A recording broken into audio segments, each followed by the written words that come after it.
Buenas noches y bienvenidos a Las Cosas Como Son. Estamos en multiplataforma con motivo de esta jornada excepcional que significa la celebración del 200 aniversario de la batalla de Ayacucho. La batalla de Ayacucho, que como sabemos culminó en el periodo de guerras por la independencia, aseguró la independencia de nuestro país, aseguró el fin del dominio español sobre nuestro territorio y dio inicio a lo que después serían la República del Perú.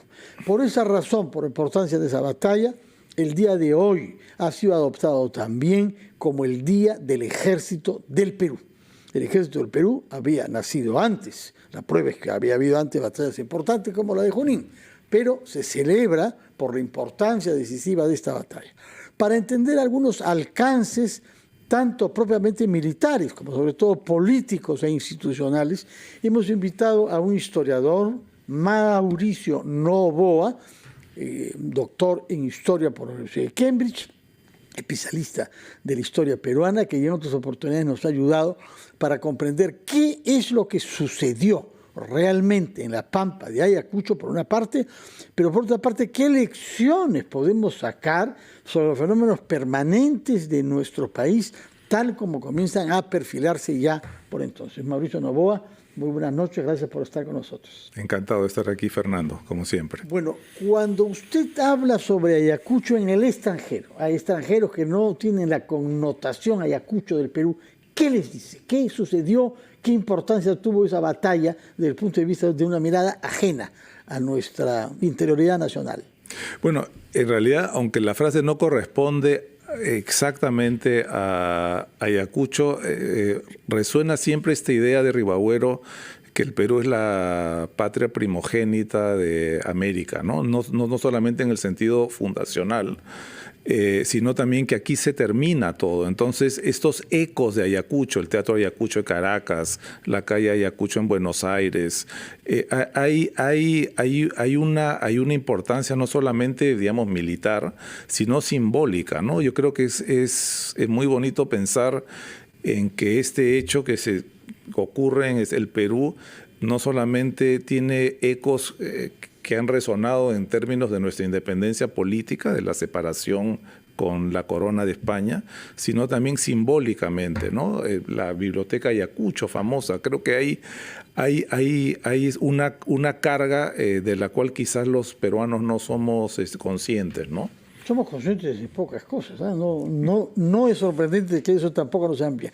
Yo quisiera que nos explique algo. ¿Cómo llega el campo español a diciembre del año 1824?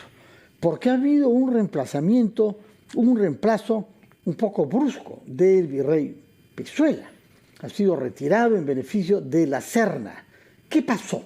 Eso revela que no había gran unidad en el campo español ese mismo año 24, ¿no? Llega sobre todo dividido. Yo creo que este es quizás uno de los factores que se entienden menos de esto. A ver, por eso le pregunto. En el campo español mismo hay militares liberales como la Serna, militares absolutistas.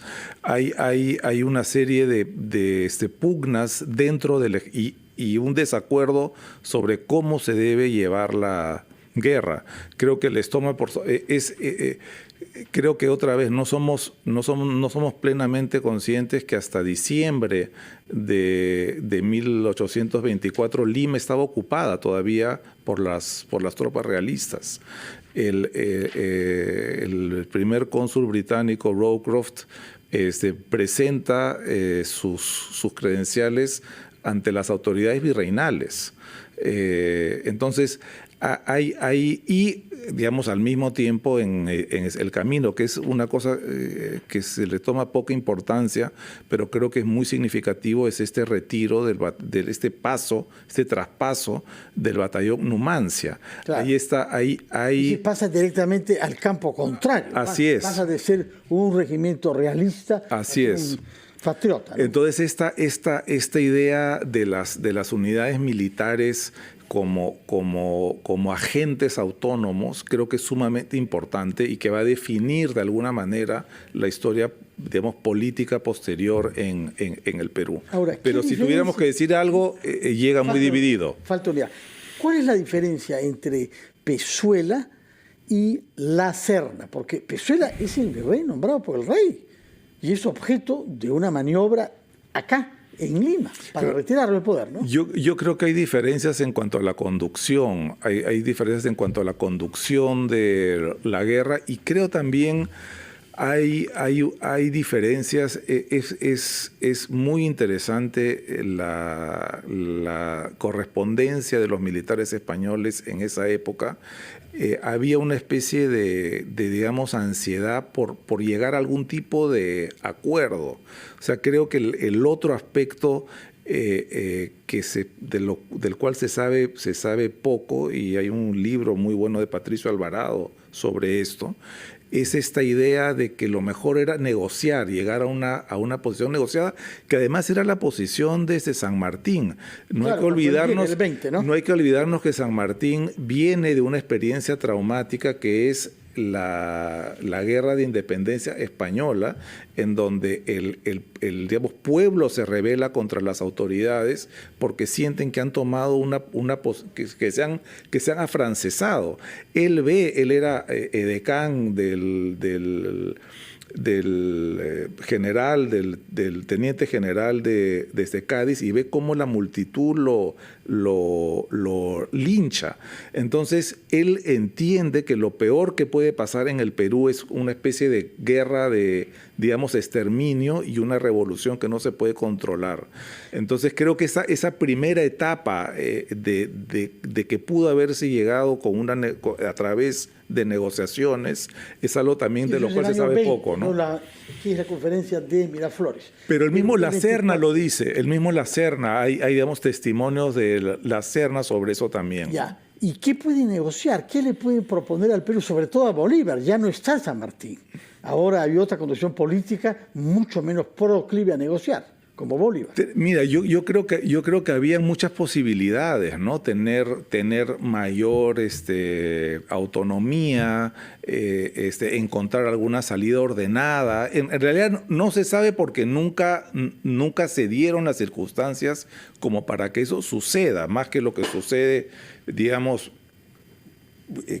sin ningún éxito en Punchauca, ¿no? Pero hay esta idea en ese, y más bien creo que lo que queda claro es que Bolívar quiere una solución, digamos, radical, o sea, quiere que se militarice esto, ¿no? ¿Por qué Bolívar no está en el campo de batalla? ¿Por qué vuelve de la sierra a Lima y encarga la jefatura de sus fuerzas a un general de 29 años de edad como es Antonio José de Sucre? Bueno, Sucre era su mano derecha, ¿no? Era una persona que él, digamos, adoraba. Honestamente, las circunstancias exactas por las cuales Bolívar baja no las sé, pero lo que sí es cierto es que Sucre fue la mano derecha de Bolívar, ¿no?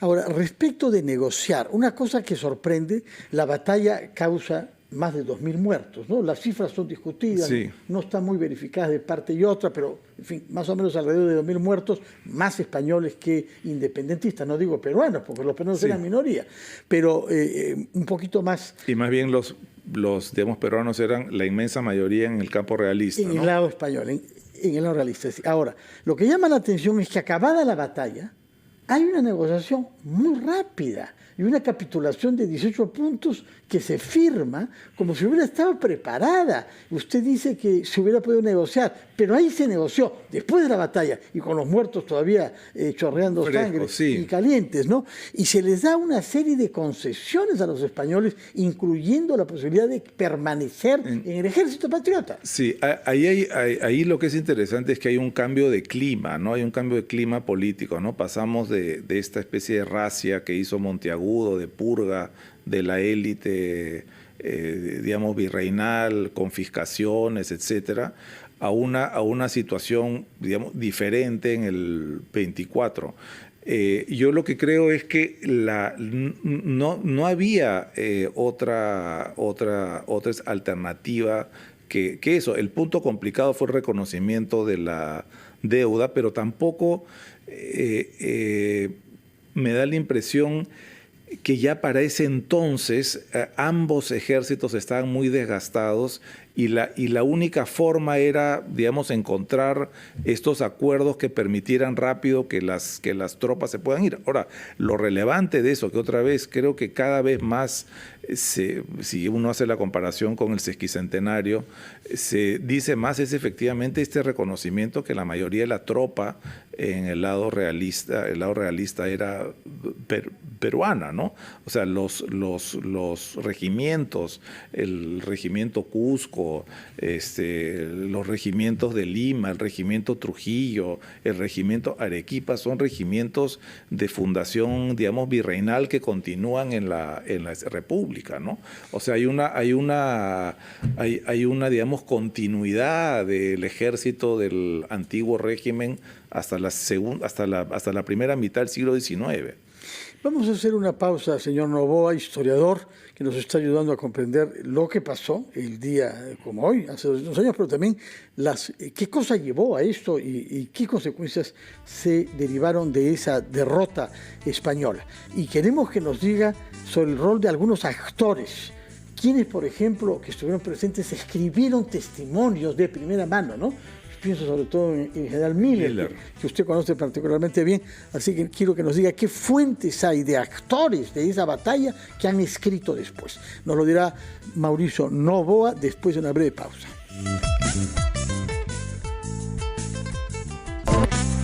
Son las 7:21, estamos conversando con el historiador Mauricio Noboa a propósito del bicentenario que se conmemora hoy de la batalla de Ayacucho, y quería que nos diga sobre los actores de esa batalla que han escrito ellos directamente, porque tenemos del lado patriota, del lado independentista, a un inglés destacado. Díganos una palabra sobre Miller, por favor. Mira, Miller es, digamos, interesantísimo para la historia peruana, no solamente porque sus memorias tienen un registro muy amplio, o sea, va desde lo que hoy día se podría llamar literatura de viajes hasta etnografía. Y además es quien ahora que hemos visto la reescenificación de la batalla de Ayacucho, el que diseña los uniformes de la Legión Peruana de la Guardia. Y los diseña además siguiendo, digamos, lo que estaba vigente en Inglaterra. Hay un regimiento de granaderos con sombreros de oso, como los que usan hasta ahora los granaderos en Inglaterra, un regimiento de rifles cuyos vivos son verde, el verde rifle, que es un color emblemático en Inglaterra. Entonces, pero al mismo tiempo Miller y muchos de estos ayacuchos terminan siendo víctimas de no sé si hay algún término mejor, de esta especie de estado neoborbónico. Miller es efectivamente un vencedor de Ayacucho, pero al poco tiempo, cuando empiezan a existir estas pugnas políticas entre los vencedores de Ayacucho, él era muy cercano a Santa Cruz. Y como era típico en el siglo XIX, en la primera mitad del siglo XIX, cuando Santa Cruz pierde, Miller sale del escalafón. Miller fue durante mucho tiempo coronel de los húsares de Junín, y en estas pugnas político-militares, porque yo creo que no llegaron a ser guerras civiles, como lo fue la Guerra Civil Americana, que eran guerras totales, digamos. Lo típico era que estos, no solamente los militares perdedores, sino los regimientos o las unidades que conformaban estos ejércitos, salían del escalafón y eran desaparecidos. Un ejemplo conspicuo de esta lógica, son los generales Díez Canseco, que empiezan su carrera peleando contra San Román y terminan su carrera siendo vicepresidentes de San Román, ¿no? Entonces, ahí está. Ese tipo de cosas pasan todavía en el Perú, ¿no? Todavía en el Perú. Ahora, yo quería preguntarle, ¿cuándo publicó sus memorias Miller? ¿Cuánto tiempo después de la batalla? En realidad quien publica las memorias es el hermano, cuando Miller ya está muerto. O sea, varias décadas después. Sí, sí. Pero las escribió mucho más cercanamente. Sí. ¿Qué explicación da él por qué el Perú, teniendo menos efectivos, ganó la batalla? ¿Cuál es la razón que él, como testigo y actor, da? Y quiero que lo contraste con el punto de vista español, representado quizás en el general García Camba, ¿no? Que es el que ha escrito las memorias más importantes. Sí, mira, yo creo que él, digamos, creo que hay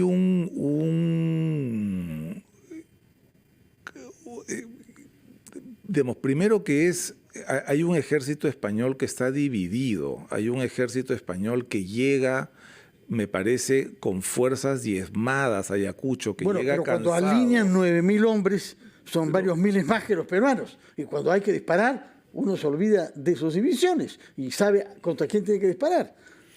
Sí, yo no sé realmente este tema de los movimientos militares. Hay varias teorías. Hay un oficial español que ataca más rápido de lo que debería atacar. No, yo creo que esa es una pregunta más para historiadores militares. No lo sé. No lo sé. Pero Miller no se pronuncia sobre eso. Usted se conoce bien a Miller. Sí, no. Y García Camba, ¿por qué los españoles interpretan que perdieron? Siendo más efectivos en el terreno. Sé. Ahí tenemos un misterio. No sé. Ahora, hay un pequeño detalle que vale la pena destacar. Hubo muchas nacionalidades presentes en el campo patriota. Entre ellas un ucranio o polaco, en fin. En este momento las fronteras eran un poquito móviles. Claro, ¿no? en ese momento. Mijael Esquivisky, que se hizo llamar Miguel Rola. ¿Cómo llega un ucranio o un polaco a la sierra central peruana? Sí, mi teoría es que más bien, claro, nace en lo que hoy día es Ucrania, pero yo tengo la impresión que formaba parte de la unión de voz polaco-lituana, ¿no? Mira, acá pasa algo similar, análogo, podría decir, a lo que pasa en la independencia de Grecia, ¿no? Hay una especie de idea que había que liberar al mundo, al continente americano, en el caso nuestro, a Grecia, en el caso del despotismo, ¿no? Uno del despotismo turco y nosotros del despotismo español. Entonces eso moviliza a mucha gente porque en el caso británico, por ejemplo, no son agentes del gobierno, no son agentes enviados por el gobierno, es gente, en el caso de Guise, por ejemplo, que incluso financia un, digamos, buque, ese buque era de él. Entonces hay como un movimiento. Yo, si es que tuviera que ensayar una explicación para eso, diría que es este espíritu romántico. El romanticismo está en ese momento vigente, entonces hay esta idea de, digamos, volcarse hacia una causa buena. Y esto moviliza a muchísima gente, digamos, interesada, digamos, geopolíticamente en la independencia, que en este caso fue la Gran Colombia, y personas más bien con un espíritu un poco más romántico que participan en esa independencia. Por eso hay franceses, están los británicos. En la independencia de Colombia hay una legión de irlandeses. Eso es algo que en sí mismo es muy interesante, pero creo que es algo análogo a estos, digamos, voluntarios occidentales en Ucrania, por ejemplo. De la totalidad de los efectivos en el campo patriota, ¿qué porcentaje serían peruanos?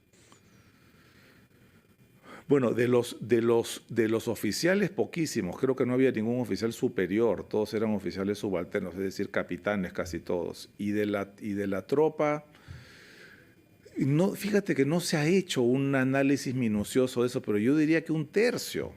Yo le digo 40% de peruanos.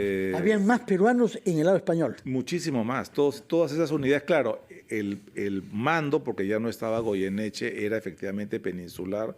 Habían algunas unidades, digamos, peninsulares, como el batallón Fernando VII, etcétera, pero casi todos los batallones, por lo menos los batallones de milicias disciplinadas, eran todos peruanos, ¿no? Ahora, una pregunta que tiene que ver también con el contexto de la época. Antes de la batalla, se asigna un tiempo para que se despidan los parientes y los allegados.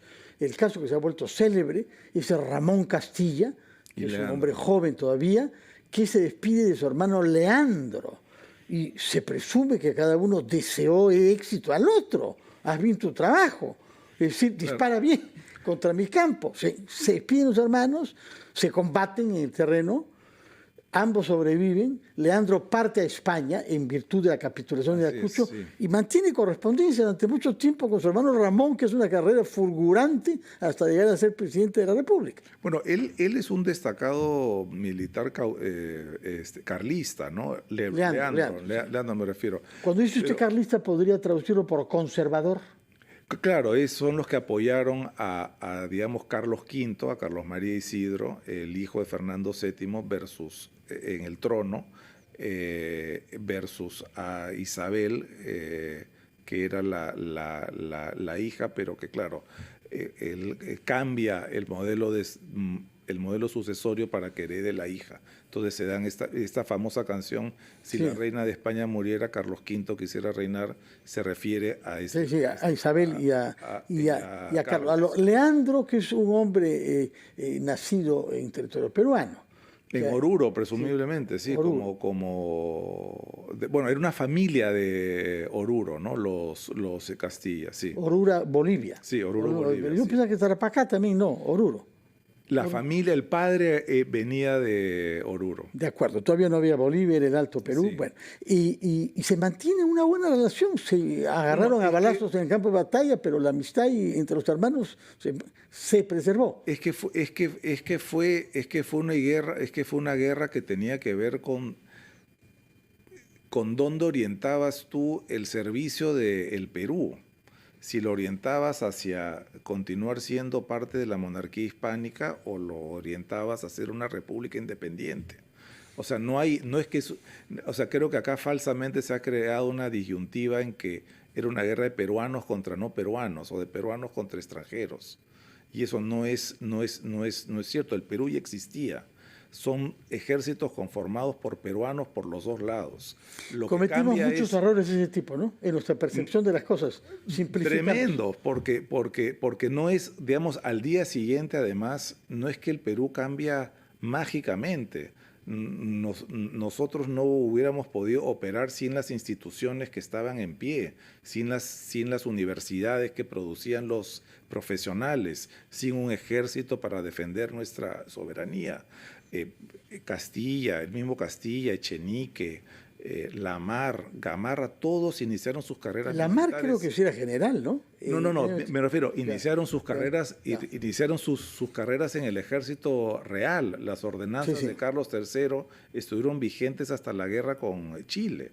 Entonces, no hay hay dos ideas sobre a quién debe servir el Perú, pero el Perú no se inventa en Ayacucho, ni los peruanos que combatieron por el lado realista no eran peruanos, no dejaban de ser tan peruanos como los que, digamos, combatieron en el lado patriota. Y creo que eso es muy importante. De hecho, el general peruano, digamos, más exitoso de ese periodo es el general Goyeneche, que era arequipeño, que peleó en el ejército real, pero fue un general sumamente hábil, exitosísimo, que no se queda en el Perú y hace una carrera notable en España, y la familia va a España. Pero el hermano, que es arzobispo de Lima, se queda en el Perú. Ahí tienes otro ejemplo de estas familias que tienen personas de los dos campos. Bueno, Mauricio Novoa, muchísimas gracias por darnos todos estos matices y por incitarnos a reflexionar bien las cosas para no volvernos a equivocar y no caer una vez más en los mismos huecos desde 1824. Muchas gracias y muy buenas noches. Vamos a hacer una pausa, que usaremos los titulares de la media hora a los anunciantes de RPP y retomamos nuestro programa especial con motivo del 200 aniversario de la batalla de Ayacucho.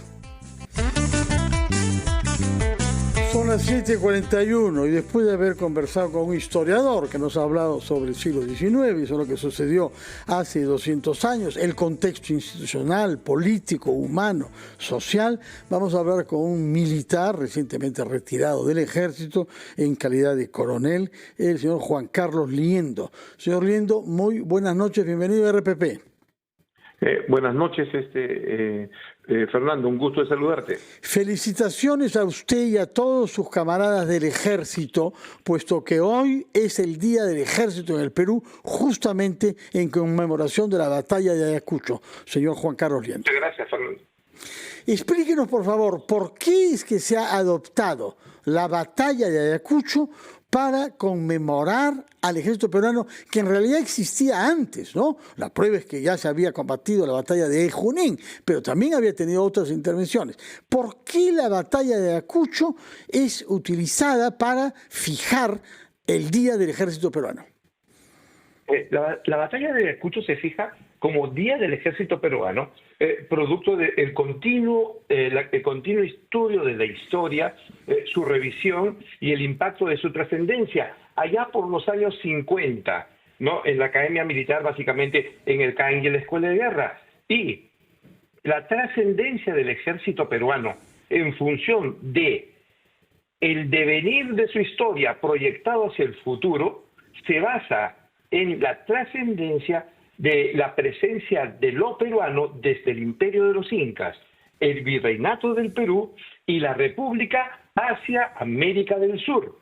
Es por eso que el ejército peruano tiene como su fiesta jubilar, su referencia histórica primaria republicana, su compromiso con la defensa de la libertad en todo el continente, no solo en el Perú. Un poco por ahí es la aproximación, Fernando. De acuerdo. Ahora, sin embargo, hay una situación un poco particular, que los personajes emblemáticos del ejército peruano son sobre todo Bolognesi y Cáceres, creo yo, los dos más emblemáticos, ¿no? Los patronos del ejército peruano. Y no hay ninguna figura militar peruana que haya combatido en Ayacucho que tiene ese mismo estatuto.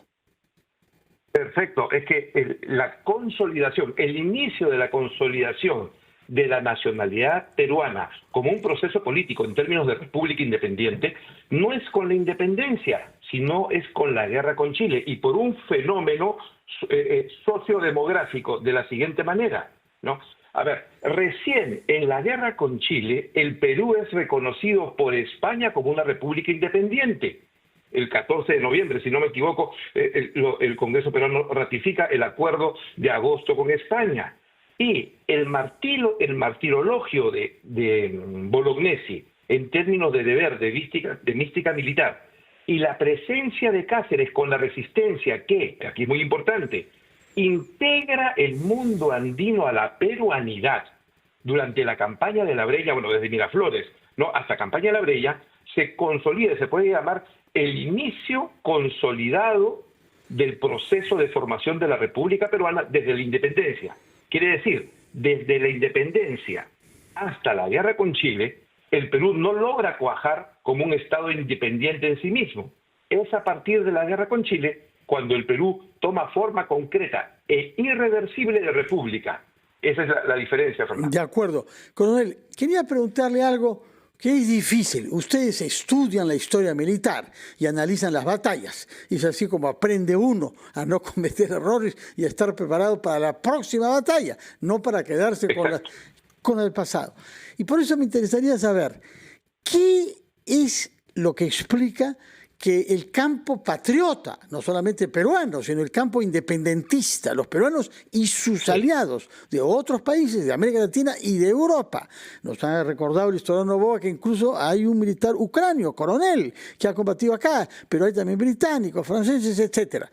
¿Qué cosa explica que siendo menores en número hayamos ganado esa batalla, la de Ayacucho? A ver, es un tema muy interesante porque yo en lo particular y privado también lo he estudiado, porque el antecedente inmediato de mi familia materna, O'Connor, el general Francisco O'Connor, fue el jefe de Estado Mayor de Bolívar y era podría serse considerado un mercenario irlandés, yo siendo de esa rama. Entonces conozco un poquito la dinámica de la historia, ¿no? Entonces, ¿qué sucede en Ayacucho? Mira, para comprender lo que sucede en Ayacucho, hay que comprender que Huamanga era la tercera ciudad más importante del país, la más poblada y con la mayor potencia intelectual y administrativa del virreinato. O sea, Ayacucho no era una pampa, ¿no? O sea, se hace la batalla en la Pampa de la Quinoa, en Ayacucho, porque en un lado la capital de los realistas era Cusco y de los patriotas era Lima, y se define en el campo de batalla. Bueno, pero la composición patriota en su mayoría con extranjeros y realista en su mayoría con nacidos en el Perú, se debe a que el proceso de 1821 a 1824 más corresponde a una guerra civil que a una lucha por la independencia. El ejército realista se parte en dos, ¿no? Viene el ejército patriota, ¿no? Y la batalla, la única batalla significativa es la de Ayacucho, que se desarrolla en términos muy particulares. No es una batalla de exterminio, no es un enemigo contra otro. Mauricio Novoa lo ha explicado muy bien.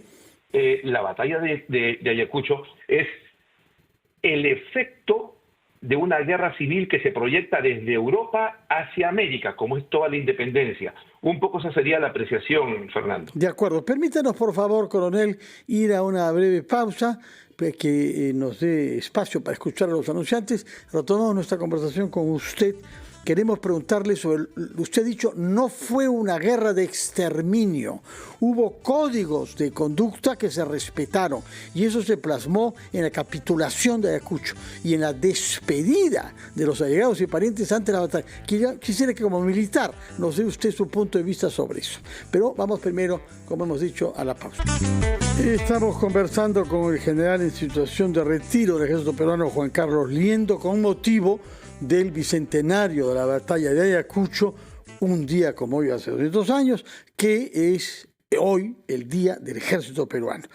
Yo quería preguntarle sobre los códigos militares y la manera como se aborda esta batalla.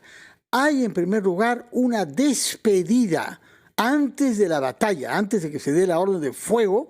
Se despiden personas que están en bandos contrarios. Hay que presumir que se desean recíprocamente éxito. Es el caso emblemático del joven Ramón Castilla y su hermano mayor Leandro, que combate en el campo realista, en el campo español. Si uno se abraza, y bueno, cada uno desea que le vaya bien al otro, y que le vaya bien al otro significa que le va mal a uno. Una cosa de ese tipo no se ha vuelto a producir desde principios del siglo XIX, ¿no? Son códigos militares, han quedado desterrados con las guerras totales que hemos visto después. Sí, definitivamente, Fernando. Son códigos, digamos, de lo que podría llamarse la época de mayor, entre comillas, abro comillas, civilización, cierro comillas, de la forma como se pelea y cómo se hacen las guerras, ¿no? El tema concreto es que en la batalla de Ayacucho, sí, efectivamente, en ambos bandos habían familiares, pero los familiares eran peruanos. La mayoría de combatientes llamados patriotas eran extranjeros, la mayoría de combatientes realistas eran peruanos. Y se produce un fenómeno en ese código, ¿no? Aunque los relatos de la batalla de Ayacucho no son muy exactos, hay unas crónicas locales, muchos dicen que del lado realista, familiares peruanos se pasaron al lado patriota. En el curso de la batalla, durante las horas que duró ella. Exacto, o sea, en los primeros encuentros, porque no había una voluntad de combatir peruanos contra peruanos. Esto es importantísimo. Entonces, en términos militares, los efectos sobre el campo de batalla se deben a la acción de las fuerzas chilenas, colombianas, argentinas, los mercenarios ingleses, británicos, irlandeses, que fueron los que ocuparon posiciones dominantes, tenían la artillería y doblegaron a las fuerzas realistas, ¿no? Entonces, fue una batalla sui generis.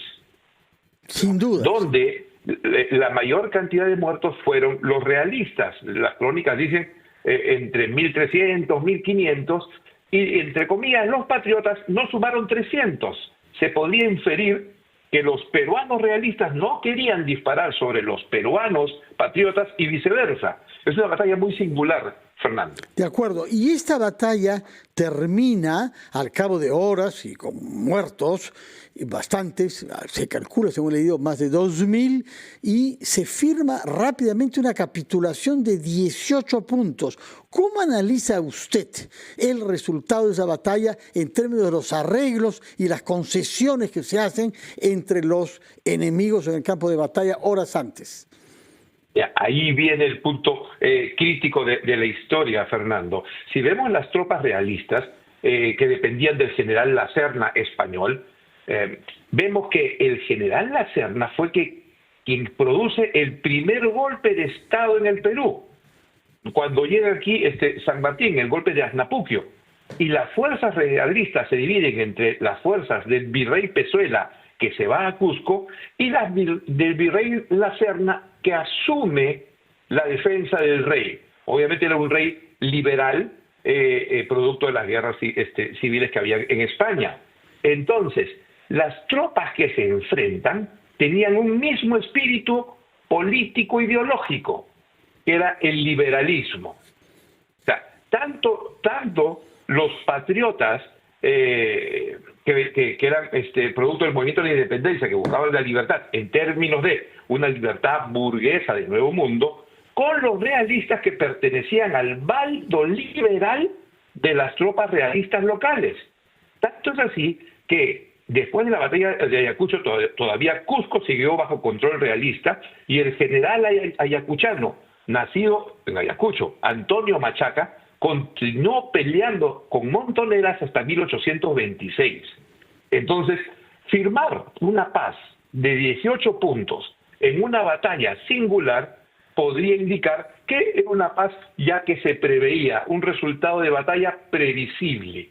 Eso es lo que yo podía afirmar, Fernando. Al comienzo de nuestra conversación, coronel, usted nos hizo notar que por el lado materno usted tiene origen británico, el apellido que lleva es O'Connor, y efectivamente han habido oficiales con el mismo apellido en la época de las batallas de la independencia. ¿Cómo se ha sentido usted a lo largo de su membresía en el ejército teniendo este doble origen, digamos, una familia probablemente antigua en el Perú y otra familia de origen británico? No es de origen británico, es de origen irlandés. Bueno, esos son matices. Seguro tú entiendes la gran diferencia, ¿verdad? Yo sé, sí, pero hay una Irlanda que es parte del Reino Unido, ¿eh? Por eso digo, Sí, pero estos son de los irlandeses católicos. Sí, yo sé, son diferentes. Yo sé, Okay. coronel, sí. Ok. Sí, definitivamente. Es que hay un fenómeno muy peruano, Fernando, que el Perú es el país de todas las sangres. Vienen chinos, africanos, españoles, italianos, alemanes, irlandeses, británicos, y todos pueden ser peruanos. Todos se sienten peruanos. Entonces, en lo que es mi familia, digamos que es Liendo O'Connor, ¿no? Liendo es producto de las últimas migraciones vascas al Perú a fines del siglo XVIII, y la familia O'Connor viene por este lado un poco irlandés, ¿no? Y con una tradición militar muy singular. ¿Cómo me siento? Yo he visitado el extranjero, he estado en otros países, y lo que yo te digo es, en el proceso y durante mi carrera, cada día más peruano, más comprometido con el Perú. Y desde mi abuelo, mi padre, todos han peleado en guerras, todos han peleado en enfrentamientos, y todos hemos cargado soldados agonizando, Fernando. Cuando uno carga un soldado, un joven en mi caso, de 17, 18 años, agonizando con su fusil, no hay forma de no sentirse peruano. Eso es lo que te podría comentar. Muchas gracias por su testimonio personal y familiar, coronel Liendo. Gracias por explicarnos su experiencia personal y también su análisis objetivo sobre la batalla de Ayacucho, un día como hoy, Día del Ejército Peruano y bicentenario de esa batalla que, como usted nos ha dicho, consolidó nuestra independencia hace 200 años. Muchísimas gracias y muy buenas noches. Un saludo. Coronel. Un abrazo, Fernando.